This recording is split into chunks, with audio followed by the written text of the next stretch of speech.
सपनों की उड़ान उड़ना तो सभी को पसंद है, पर आपका सपना ही उड़ना है यानी कि पायलट बनना है तो ये वीडियो आपके लिए है। इस वीडियो में हम सीखेंगे कि पायलट कैसे बने, पायलट बनने के लिए क्या क्या एलिजिबिलिटी चाहिए, पायलट बनने के लिए कितना टाइम लगता है, पायलट बनने में कितना फ़ी खर्च आता है और एक पायलट की सैलरी कितनी होती है।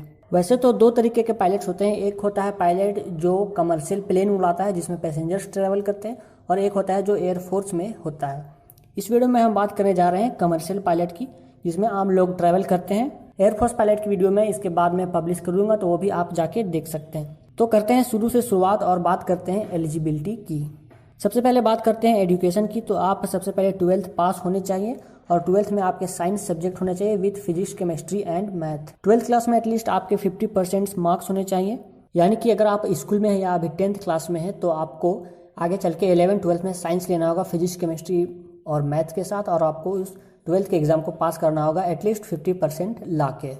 इसके साथ साथ आपके पास एक अच्छी इंग्लिश स्पीकिंग स्किल होनी चाहिए, आपको इंग्लिश बोलना अच्छे से आना चाहिए क्योंकि इसकी बहुत ही ज़रूरत पड़ती है। आपके पास अच्छी इंग्लिश स्किल होनी चाहिए। अगर आपके पास अभी उतनी अच्छी इंग्लिश नहीं है तो आप अपना स्पीकिंग स्किल सुधारिए और इंग्लिश अपना इम्प्रूव करिए। नेक्स्ट में हमारा आता है कि आप इंडिया के सिटीजन होने चाहिए, भारत के नागरिक होने चाहिए।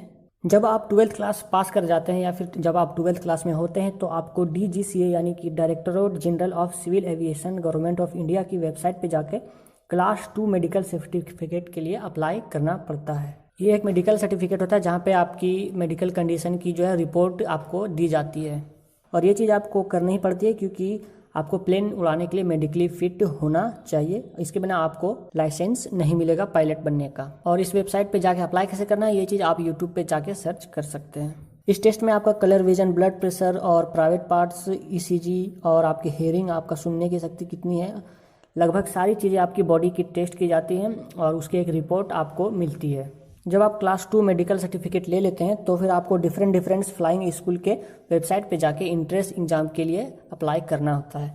तो इनमें से जो कुछ फेमस फ्लाइंग स्कूल्स है उसके नाम यहाँ पे मैं आपको बता दे रहा हूँ। सबसे फेमस में जो आता है वो है IGRUA यानी कि इंदिरा गांधी राष्ट्रीय उड़ान एकेडमी, जो रायबरेली में है। उसके बाद है CAE national flying training institute Gondia, फिर है MPFC इंदौर यानी मध्य प्रदेश फ्लाइंग क्लब, उसके बाद है बैम्बॉय फ्लाइंग क्लब, उसके बाद है राजीव गांधी एविएशन एकेडमी हैदराबाद।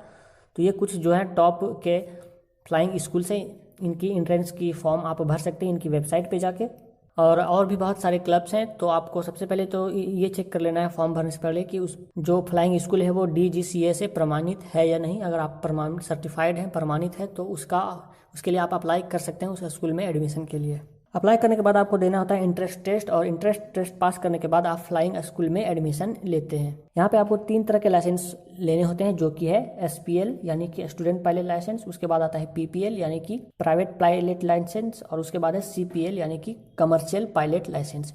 ये जो पूरा कोर्स होता है वह 15 से 18 महीने का होता है। तो जब आप CPL क्लियर कर लेते हैं तो आप कमर्शियल पायलट का लाइसेंस आपको मिल जाता है। कमर्शियल पायलट का लाइसेंस मिल जाने के बाद आप कर सकते हैं जॉब के लिए अप्लाई किसी भी एयरलाइन में। तो आप अलग अलग एयरलाइंस में जाके उनकी वेबसाइट पे जाके अप्लाई कर सकते हैं।